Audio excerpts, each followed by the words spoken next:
Hey, coming up right now, a woman makes a run for the border to teach her boyfriend a lesson, and we're not talking about Taco Bell. No, we're not. Also coming up, a tech company wants to share your dreams by breaking into your mind. Ooh, a little bit later on, meet the woman who cried ice cream after visiting a sweet New York museum. Daily Flash starts right now. Double scoop.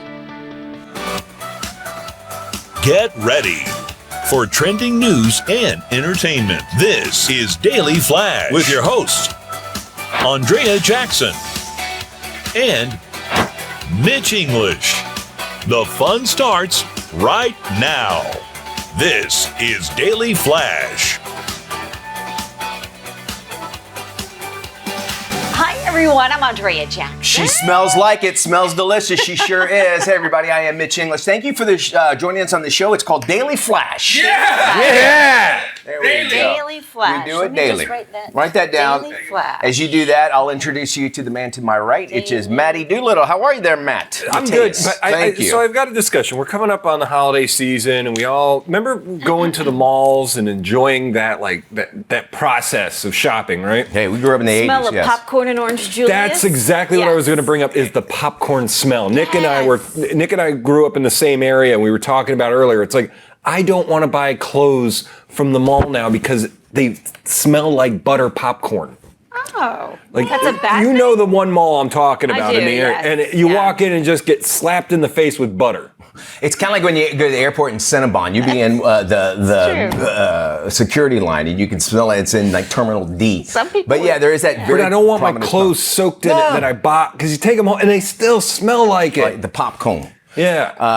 I don't like butter on my popcorn. Are you a popcorn butter person? I like the kettle corn. Kettle corns. Oh yeah. Well, if I choose any, it'd be kettle corn. It's the sweet and salty. It's the Yeah. perfect combination. When you go to those street fairs, oh my gosh, Always the have. smell of And kettle they freshly corn. made too. Oh my god, Good stuff. I'll smell like kettle corn. I have no problem with that, man. You got a problem with kettle corn? Kettle corn's fine. okay. And also, we have a good farmer's market, so it's outside. I just Yes. don't want it soaking in Okay. my clothes when I buy it. Okay, I gotcha. So you don't want your suits from the mall to smell No, like butter no. popcorn. Okay. There's no issue with that. No Whatever. issue with that. I think I could be can on board appreciate with it. that. Sure. Haunted houses. Would you buy a house if you knew it was haunted? Okay, I've heard this question asked before, and it's Yeah. been asked to me. I would say if it was a really good deal. That's about the only was a thing. really good deal. Now, would I live in it? Probably not. Okay. But nowadays, I couldn't see myself living in a haunted house. There are only a handful of states that require owners right, yeah. to disclose the fact that their house may or may not be haunted. Only New York, New Jersey, Massachusetts, and Minnesota have legal provisions on the books about haunted home disclosures. And in New York, it all started with a 1991 New York ruling called the Ghostbusters ruling, believe it or not. Yes, it did. Because one person sold a home but did not disclose it was haunted until after the fact, and then promoted that a poltergeist was living in this house. So the new owner said, hey, you never told me this. So then the deal was completely scrapped, and this rule became law in the And book. it seems like it would be a little bit different than like if a crime scene happened there, or maybe somebody was murdered, because Yes. that should be the due diligence of the purchaser, right? But that's not always required either in every state. So unless you ask. That's what I'm saying. Yeah. But how can you call the cops up and say there's a ghost in my house? And them Well, take it? that is You know what I'm true, saying? yes. But I mean, like if you're buying a home, you should do some research on Who it. are you going to call? Ghostbusters You Yeah, are. is my understanding. See if the Would you? laws. Okay, so would you buy a home if you knew that a crime scene occurred there? I wonder about that. I couldn't. I think I'd be I would too have a freaked out. huge issue Yeah. about it. Yeah. Oh, yeah. come on. We live in Florida. There's a crime scene committed in almost every I guess it house depends here. on what the crime so, was, I right? mean, Well, I mean, any body of water is probably a crime scene, right? That's true. You go swimming all the time. It's true. That's good. That's something that you should contemplate behind that, because you fall in love with the house, and you see it in all the movies. You fall in love with the Yeah. house, and you find out it's haunted, and then what do you do after that? You get a small woman to come in, and Yeah. your kid's starting to look at the TV. You watch The Conjuring, and then it's all over. Yeah, buy some sage. I would say just turn everything, buy the house, turn it into an Airbnb, make There- it a scary site, make money off See, of there it. you go. now That that's- Pays for itself. There People you go. love that. That's type of thing. That's a great point. You're right. People do pay to like sleep and experience the haunted exposure. Pass of a- the dead people on to the people instead of passing the savings on. Saving on Pass somebody other else. people on to There other you people. go. Check this out. A woman posted a video revealing detailing how she deported her undocumented boyfriend back to Mexico after he cheated on her. That's pretty awesome. That's revenge. Revenge for sure. She's a Texas resident. She recalled how she began plotting her vengeance. She invited him on a day trip with an overnight drive to Six Flags amusement park in San Antonio. Now, when he woke up, they were actually in Mexico at a secondary checkpoint. That's when she confronted him over the infidelity, kicked him out of the car, and ended the relationship. She posted a recent update that her ex has already crossed the border and is back in the United States. So, undocumented or not, she's after. Now, I guess she found out. I don't know if she put some kind of GPS on him. Guess He must have contacted her. But that's cold, man. Well, that's some Clint Eastwood cold right there. And now, falling asleep, like, that couldn't be part of her plan. I mean, you know, if he fall, you know what I'm saying? It must have, I would hope that she didn't drug him or anything. No, but I think what happened is she picked him up late, like right after work at night, and then decided to drive and do the trip. Wow. So I think he fell asleep. She's like, don't worry, you sleep, I'll drive. Okay. And then once they got there, I think she even threw a $50 bill at him and said, we're done, and, you know, good luck. Well, that's nice of her. At least she gave him some cash. You got to side with the woman in this one. I mean, if you that dumb to get caught cheating, and she's the only place you got to stay with her the entire time. She's going to help you get your visa. You better. I don't know if the $50 helped him get back across the border, or, you know, maybe it worked out better for him at this point in the game. It sounds like it. Yeah, he's probably staying in a fancy New York hotel right now. Our researchers say they've achieved the first ever communication between two dreamers. This is crazy. A company called REM Space claims they were able to exchange a simple message between two people who were asleep and dreaming. Two participants agreed to allow a tech device to record their brain waves while they slept in their own homes. After the company's server detected one person entering a lucid dream state, it generated a random word and repeated it to him via earbuds. Weird. 8 minutes later, the second candidate entered their lucid dream state. The server then transmitted the stored message, which was repeated when they both woke up, marking the first ever chat exchanged in dreams. Lucid dreaming occurs when a person is aware that they are dreaming while they are asleep. Okay, and they talk about people that are in coma. They're aware. Well, we had that story, I think, I don't know, a week ago or so. Yes. A guy was about to get organ donation, and he woke up.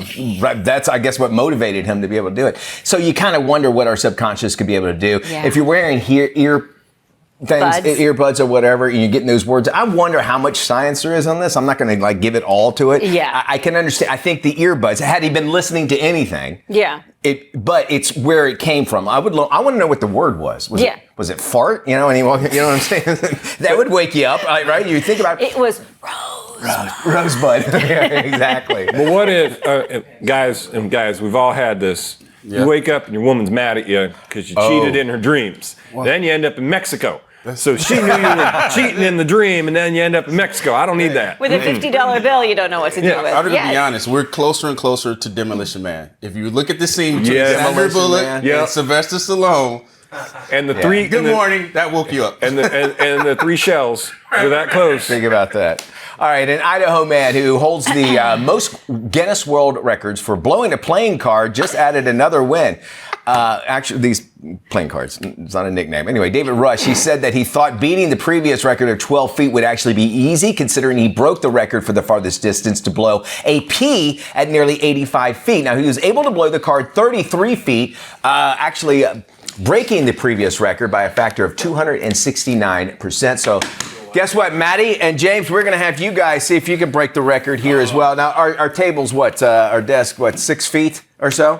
And we're going to see who can blow a playing card the farthest in just 15 seconds. So if you guys, we're going to clear off the desk here. Okay. We'll put you on each side here. How about that? I guess I should. I'll do the timer. There you go. Very good. Pick a card, any card. We'll allow you to do that. All right. There's your first one, 8 of diamonds. And Maddie's got the 7 of clubs. I don't think that makes any difference whatsoever. We said 15 seconds, 15 seconds on there. So we'll do it first. Well, how about... Because they'll be constantly, they'll be going against each other. So we'll go first, 15 seconds, and then the other side. Okay, so all right, Matt, on your mark, get set, go. All right, I would say that's 2 feet? All right. Did you put it on the edge? 15 seconds. 15, well, it's you put it on the edge like that, right? Okay. I just want to make sure. 8 of diamonds, here we go. Take it. Very nice. All right, so round one. I'm single. I'm single, ladies. I'm single. Round one is James. Very good. Here goes our next one. You got the Joker. Okay.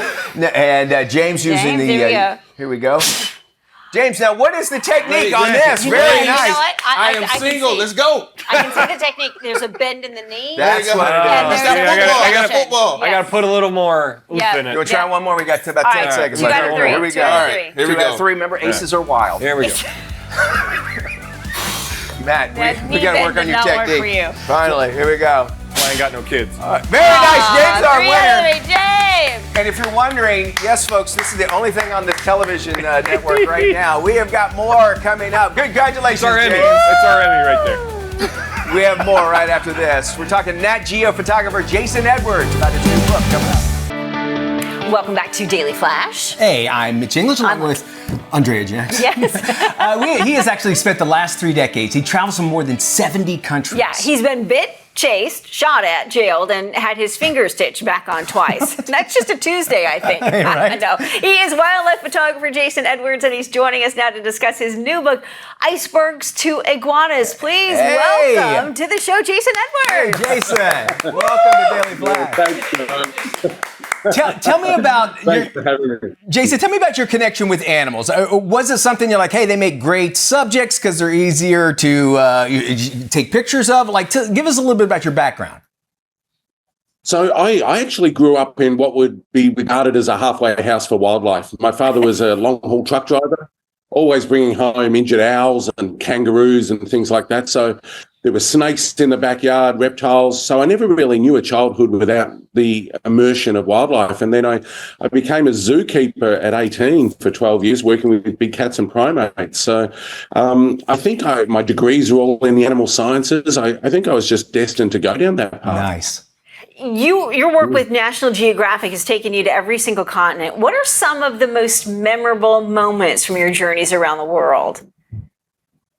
That's a great question. I mean, it's one of the things after more than 30 years on the road is I try and find everything and everyone interesting. Otherwise, it's really hard to leave home. I've got a family, of course.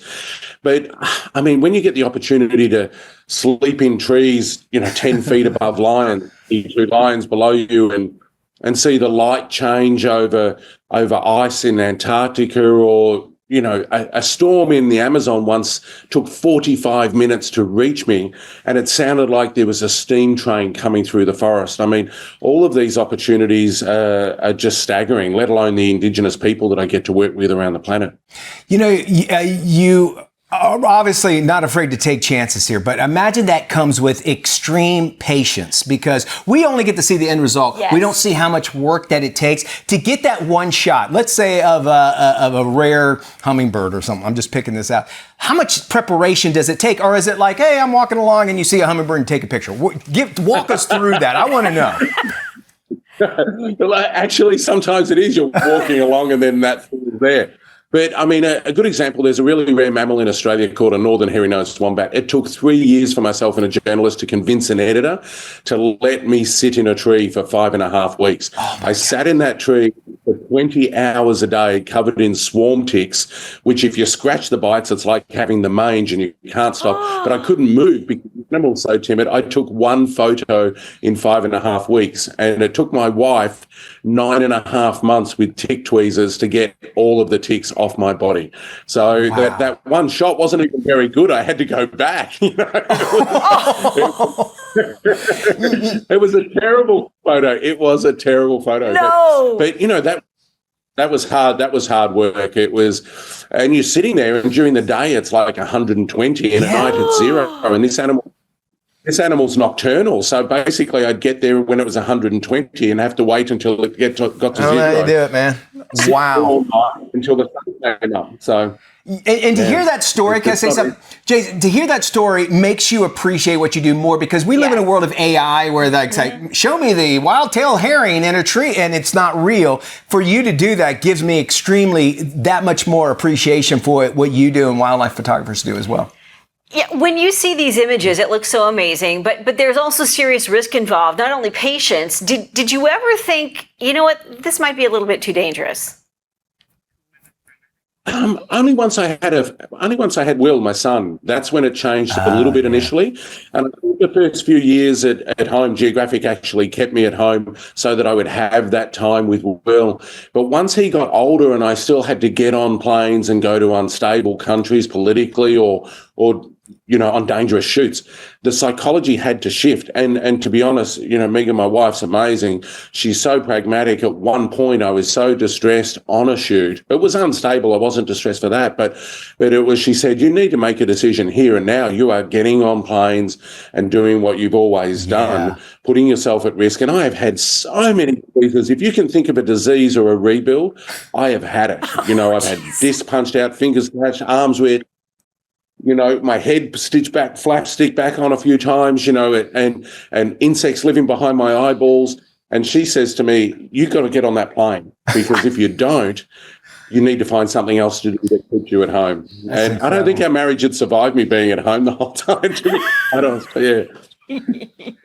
Hey, you talked about one of the most patience thing. You got to be a patient father. I mean, wow, first off. But let's talk about some of the magical experiences that maybe an experience that you had that maybe might have changed your life, or really just said, along with what your wife's support, was a really magical experience. Can you share that with us? For sure. So it was actually one of my first shoots, actually my first shoot in Africa. So decades ago, and I'd been on the road for 3.5 months, and this wildebeest herd approaches this river and starts crossing. Crocodiles are grabbing them, lions are grabbing them, and the herd fractures.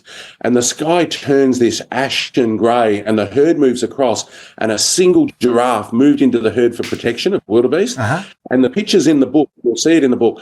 And it must have hit a high point in the ground, because the giraffe looks even larger than giraffes are. And I sat there at that moment. I only took 2 frames. And that frame to this day is the frame that I connect myself. That changed my life, my career path, and to be quite honest with you, who I was as a person and how I saw the world, because it was just so magical, so biblical, if you like. It was so spiritual for me to see that scene that I thought to myself, this is where I'm meant to be. This is what I'm meant to do. And I was fortunate enough as a young person to have a passion and have some skill. I love and that. to manage to do a career in that. Yeah. Jason, you wow, incredible, right? Amazing. Jason, we could talk to you all day. No kidding, Thank you so much for joining us. Jason's new book, From Icebergs to Iguanas, is now available on Amazon. You can also find out more about Jason at his website, jasonedwards.co. And again, get this book, because it'll appreciate what photographers have to do and what art really is. Really.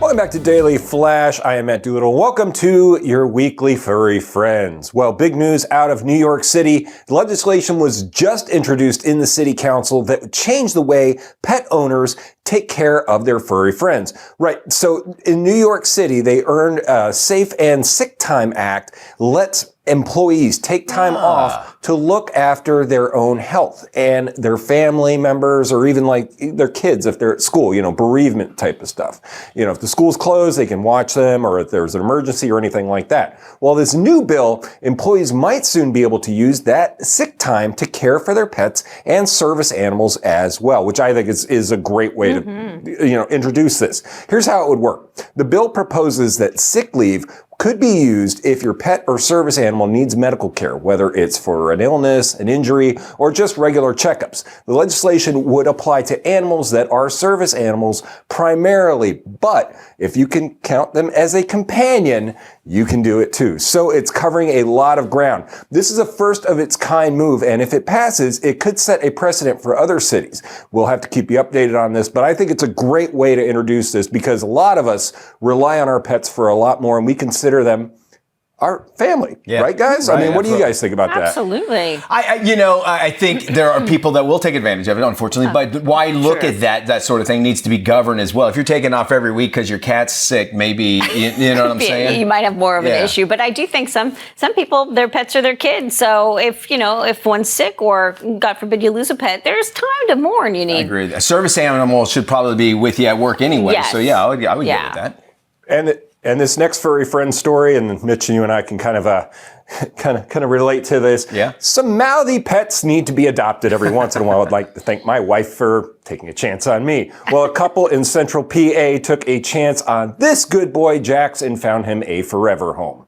So the problem with him was Jax, who was housed for almost a year in a central PA Humane Society shelter, was described as a mouthy pit bull and Rottweiler mix. The staff said he would jump around 24/7 and was mouthy due to his pent-up energy. Well, they posted his story on their Facebook, and some folks were like, I don't know if we want to jump on him because of his kennel anxiety and everything, but a family in PA took a chance on him, brought Jax home, and said that it is the best thing they have ever done. And once he got out of there, he calmed down, and now he has a forever. Aw, very nice. Well, you know, and Matt, to bring attention to that is that animals like Jax here want to run around. So if you have like a lot of land, that's what they want to do. That's what they were bred to do, is just to move around. And when they get him in that kennel, I totally can understand why he would be a mouthy, anxious animal, 100%. So it's good to see that. You never know what their history is before they get there. You know, that poor dog, it's in a kennel, doesn't know where it is. All of a sudden it's gone from a home to like inside four walls in a cage. And wouldn't you be anxiety and other ridden? dogs surrounding Yeah, of course. So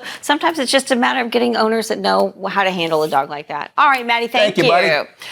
So this story keeps making headlines. The Miami Heat honored player Dwayne Wade by unveiling a statue of the basketball legend. He's now the first Heat player with a statue outside of the arena. However, while it's considered a great honor, many say it bears absolutely zero resemblance to Wade. And since the ceremony, the statue has gone viral for all the wrong reasons. Now, Wade spent all but one of his 16 years in the NBA with the Heat, helping them win 3 NBA finals. The 13-time All-Star and 8-time All-NBA honoree was inducted into the Hall of Fame last year. The statue was revealed 8 months after team president Pat Riley announced his plans to honor number 3. Now, what I understand, which is interesting about this whole thing, is Dwayne Wade was part of the design and sculpture of this statue all the way. So he approved it. It looks nothing like him. Matt, our basketball kind of guy here on the show, I can't see it. I looked at it several times. Yeah. This thing is a disaster. It is going to be made fun of forever. Like, I've never seen anything like this. And there's been a couple bad statues. The one of Kobe in LA is not great, and it had a bunch of misspellings when they debuted it. The one for Shaq is great. This one, it's not even close to looking like him. But then why would Dwayne Wade approve it? Like, he was with the artist the entire way. Like, every step of the way, he was with him with the process. If it didn't like it or it didn't look like him, why would he say, yeah, sure, okay, go ahead? I mean, do you guys remember the prank they pulled on David Beckham? And they were like, oh, look at this statue, and it looks horrible. And he was like, no. Dwayne Wade knows better than this. Plus, his wife is a celebrity, and she had to, check it out, too. Yes. I don't get this. Well, not only that, it does resemble somewhat Rocky. With the arms up in the air a little bit too, where you can see pictures. So you know that people are going to want to take pictures by it all the time. And you have a place where lots of people are coming. Not like it's going to be in a hall somewhere inside. This is out there. I would think, and in this day and age with 3D renderings, couldn't they have done something, at least with the face? Yeah. I don't know. I watched the guys on TNT, the NBA and TNT guys, and they were going off on this thing. I mean, Shaq and Charles Barkley. Which are awesome. So they were like, what? It's That's why we need Shaq and Barkley. Quickly, Matt. The memes alone have been worth it, though. So, I mean, it's just so bad. All right. Hey, we got more trendy today's trends and tomorrow's talk. This is Daily Flash with your hosts, Andrea Jackson and Mitch English. Trending news and entertainment. This is Daily Flash. You already know what it is. I love it. Jackson knows. Hey, everybody. I am Mitch English. I'm Andrea Jackson. This is Daily Flash, your source for trending news and entertainment. Man, we're so glad to have you here. We're going to have lots of fun. Guys, you're the only lady in this room right now. I love it. I love these odds. Yes. She's my favorite. We love having you in here. However, one thing you will never get, well, I hope, you never get to go into the men's restroom here. Have you guys been, all of us been in the men's restroom? No, I've not ventured into the men's restroom. As God is my witness, there is a sign in the men's restroom that says, do not bring food in here. Yeah.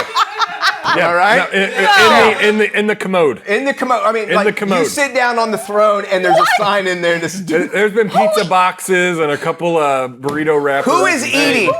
Who is eating in the bathroom? You got to replace it. You got to replace it. So it is what it is. Yeah. Right?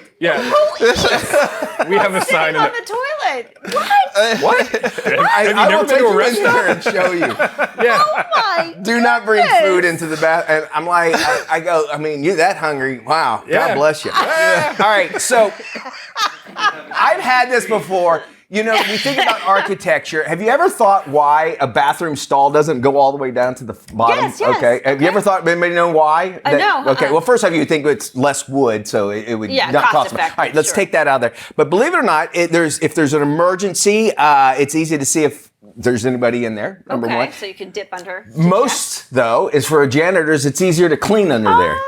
So think about okay, that. That makes sense. So, I and then didn't also know it's that. cheaper to get a door that only goes halfway. Wasn't that on a Seinfeld episode? It was Seinfeld was talking about the. It's funny you say that about the handicap restroom. Okay. What do y'all say? Should people that are not handicapped be able to use the handicap bathroom? Yes. Yes. I Right. say yes. Yeah. I say yes. And okay, the As only long time. as there's not another Thank handicapped you. person in there that needs to use it. Thank you, Yes. because and if you've been in them things have got they have their own. Nice, there's plush. They're huge. They have their own sink in Sink, there. yeah. It's They great. got rails. Yeah, If You rails. got back problems like me. You need the rails. And you can take a buffet in there. All right. There you go. You got Guys. more room for the spread. You can take the buffet cart. Take the part, put it in there. I mean, you've never seen how large Can these you things order are. room service? Yes, they'll deliver. I've had Postmates come to the bathroom, and they didn't knock on Delivery. the door. They look through the little crack. Mr. English, go slide it under the door. Alrighty, that's a little insight for No us. Let's food jump in the into men's some restroom. trending news here. A That's woman amazing. says that she fractured her ankle after taking a plunge at the Museum of Ice Cream's sprinkle pool. Oh, boy. Emily Robinson, she needed surgery following a trip to the New York City hotspot. Her visit turned into the House of Horrors when she jumped into the sprinkle pool. Totally something different in other parts of the country.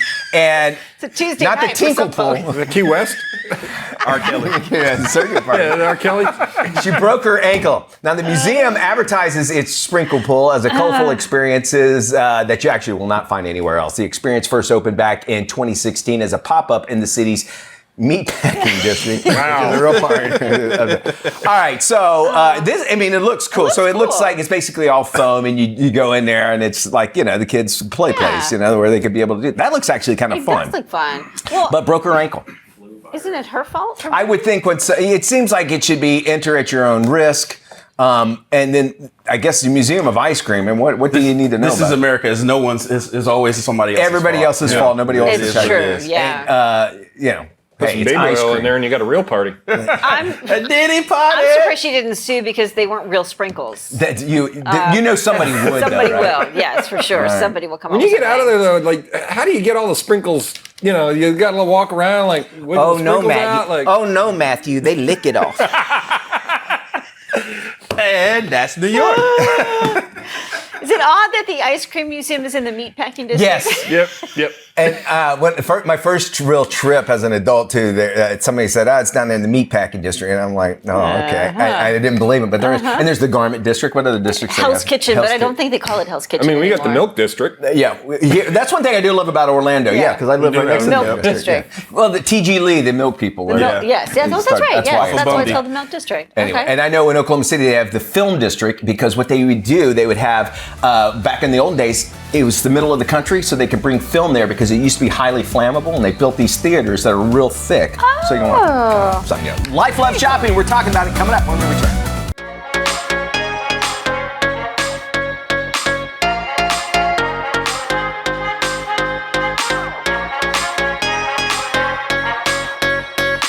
It is time to dive into some life, love shopping. Did you know if you hold a cup of warm coffee in your hand, you're more likely to judge someone as warmer and kinder than if you are holding an iced coffee? Yes, it is a new book. The author of the book, What Your Body Knows About Happiness, Janice Kaplan, joins us now to explain how to use your body to change your mind. Janice, welcome. Thank you. Great to see you. So you've worked with Parade Magazine, Good Morning America, and you've written a number of books, including a New York Times bestseller, The Gratitude Diaries. Now this new book goes a step further. How did you come up with the idea for what your body knows about happiness? When I wrote the gratitude diaries, I spent a year living more gratefully, and I discovered that you really can change your perspective. But then not all of us have every great day, and I had one particularly lousy day when all of my little gratitude tricks weren't particularly working. And then, for various reasons, I ended up on a boat at the end of the day. All of a sudden, the sun was shining, the water was sparkling, and I felt good. I didn't have to tell myself to feel good, I just did. And I thought, what's going on here? And I suddenly realized that we always think our mind is in control of everything, but our bodies are sending our minds the signals, and we have to figure out what those signals are that are going to make you happier. So I love this idea of a cup of coffee making you kinder. How can holding a warm cup of coffee make you kinder?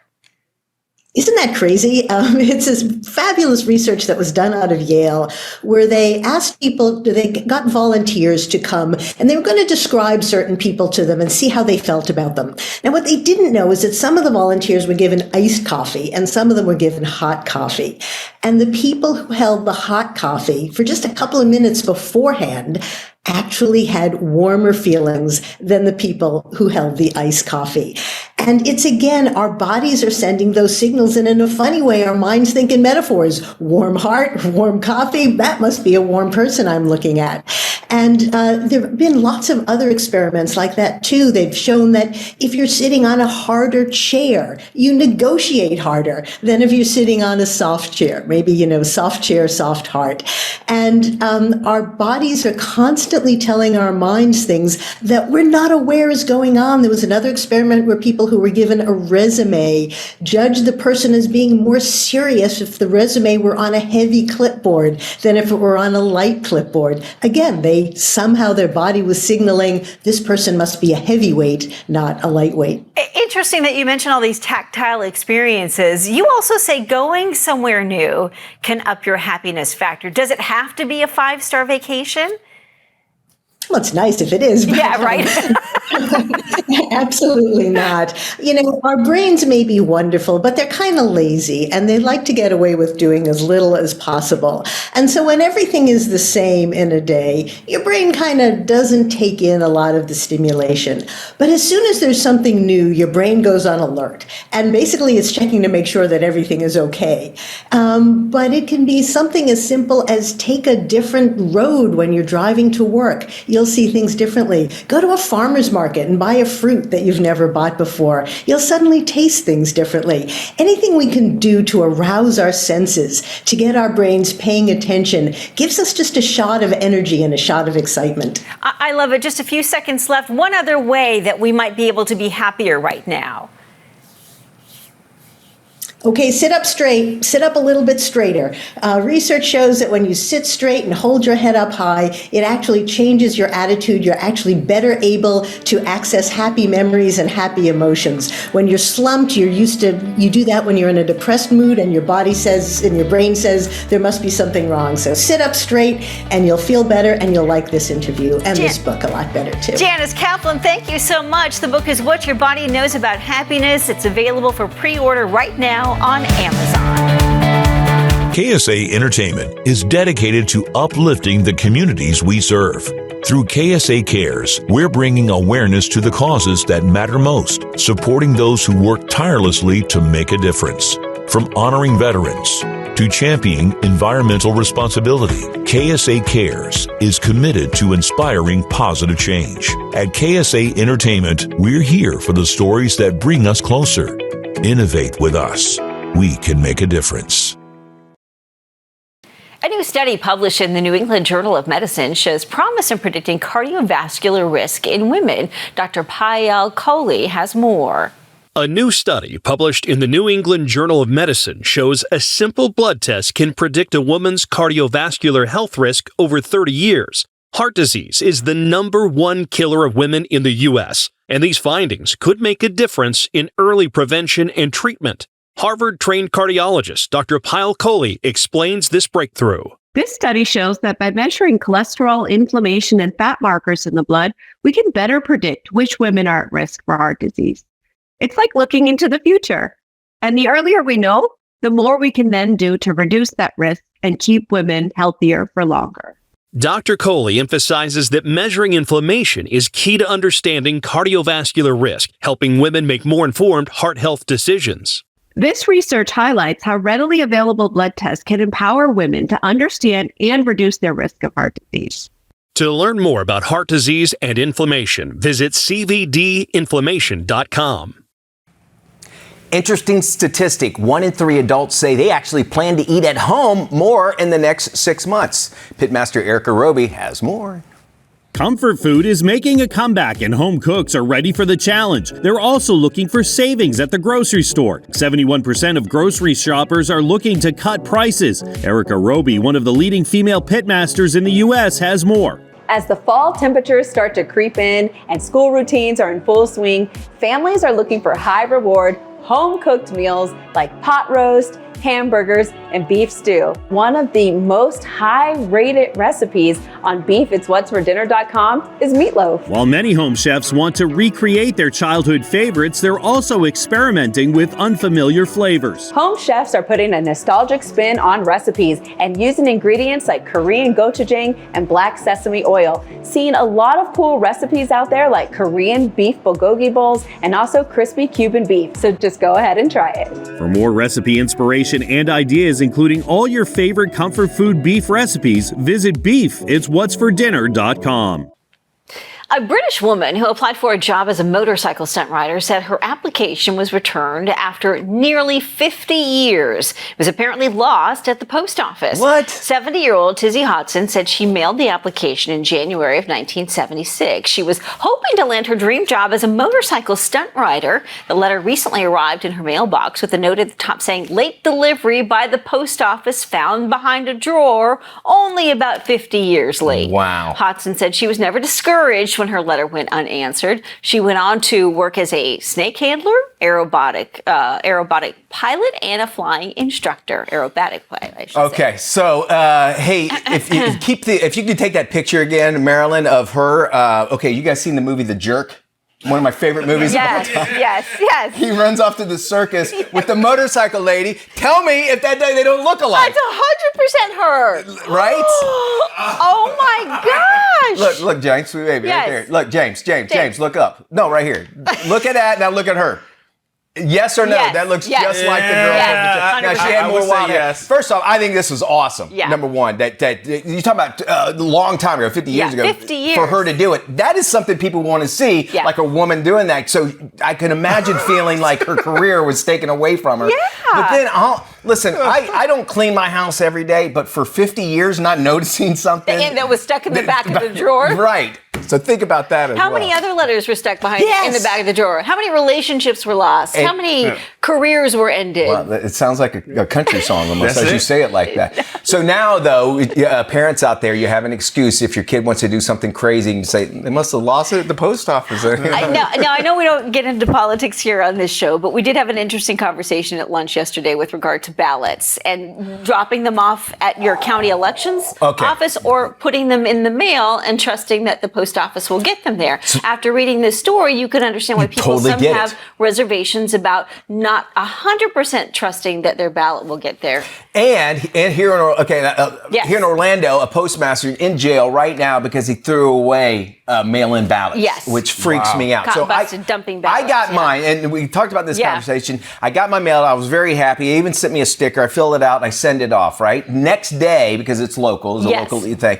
They send me an email that says, "Hey, your signatures don't match." Which I think is great because at least they're paying attention. Somewhat. Yes. But you've seen my signature. Yes. I mean, I have a very eclectic signature, right? Don't show it off. And somebody. I am not going to show it off, but you know, You couldn't copy Jackson it if you wanted has to. seen it for years. Yes. You know, I've known her for 25 years. So anyway, they look at it. This is the conversation. I call the lady. They tell me what number to call, and they say it needs to be cured. So I call the number up. The lady goes. She goes, "Yeah." I give her all my information, and she goes, "Okay." And oh, wow, that's a signature. Oh, okay. And I go, "Yeah." And she goes, "Wow." Okay. Kept on going. Wow. Starts laughing like this. Right?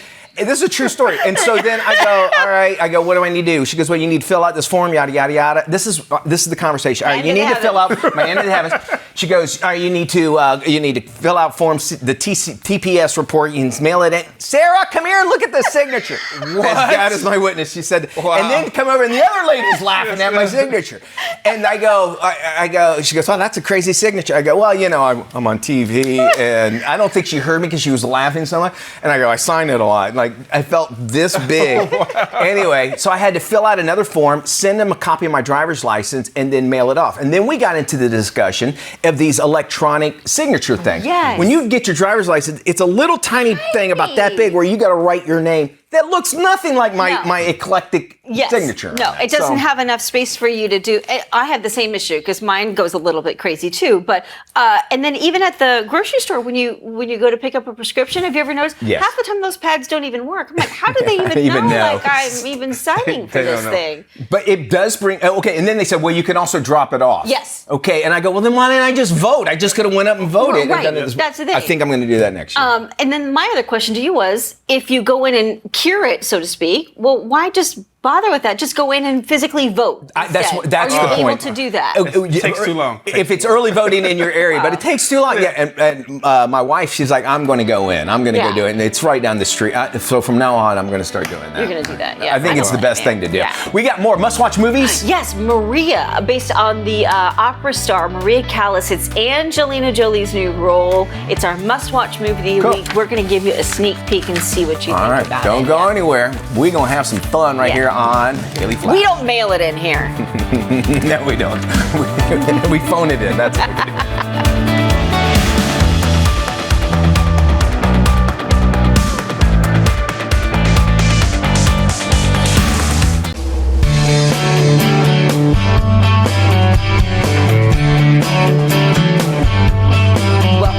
Daily Flash. It is the story of the world's greatest opera singer who retreats to Paris in the 1970s. She wants to escape her life in the public eye. This one starring Angelina Jolie. It's our must-watch movie of the week, Maria.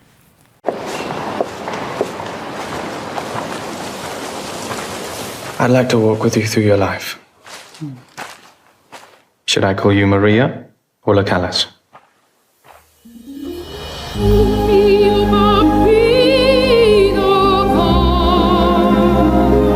Tell me how it felt to be on stage.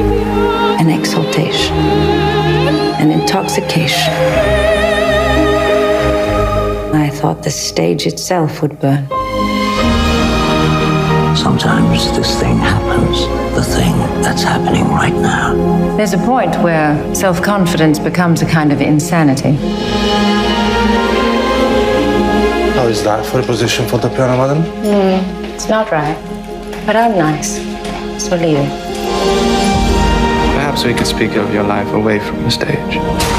There is no life away from the stage.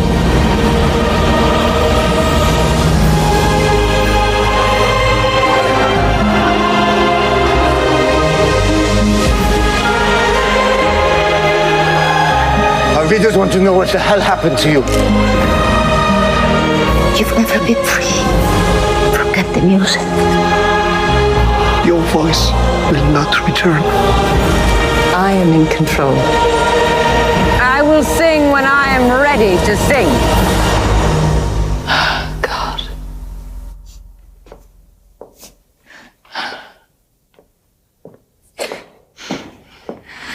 Let's go.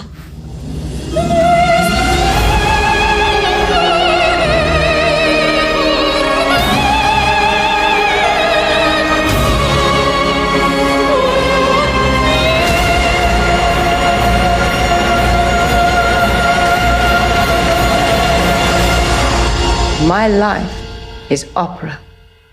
There is no reason in opera.